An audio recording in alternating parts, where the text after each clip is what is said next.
સમાચાર સુરેન્દ્રનગરમાંથી કે જ્યાં ભાજપના કોળી સંમેલનમાં લોકોની પાંખી હાજરી જોવા મળી। જી હા, પંડિત દીનદયાળ ટાઉન હોલમાં યોજાયેલા સંમેલનમાં ખુરશીઓ ખાલી જોવા મળી।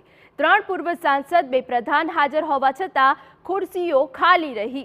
ઠાકોર અને તળપદા કોળી સમાજને સાથે લાવવા સંમેલન યોજાયું હતું। ખાલી ખુરશીઓ મુદ્દે કેબિનેટ પ્રધાન કુંવરજી બાવળિયાએ નિવેદન આપ્યું। ગરમી હોવાથી લોકો સંમેલનમાં ન આવ્યા। તળપદા કોળી સમાજની અવગણના મુદ્દે સવાલ પૂછતા બાવળિયાએ ચાલતી પકડી। ઠાકોર નેતા ચંદુ શિહોરાને ટિકિટ આપતા કોળી સમાજ નારાજ હોવાની ચર્ચાઓ ચાલી રહી છે। ચંદુ શિહોરાએ તળપદા કોળી સમાજમાં નારાજગી ન હોવાનું જણાવ્યું। તળપદા સમાજના પણ આ વિધાનસભા વિસ્તારના આગેવાનો હાજર હતા। ચુવાડિયા સમાજના પણ આગેવાનો હાજર હતા। એટલે કે એક પણ સમાજ, કોઈ પણ સમાજ અત્યારે ભારતીય જનતા પાર્ટીથી નારાજ નથી। આદરણીય ચંદુભાઈને ખૂબ સારી બહુમતીથી આ બેઠક ઉપરથી જીતાડવા માટેનો સંકલ્પ કર્યો।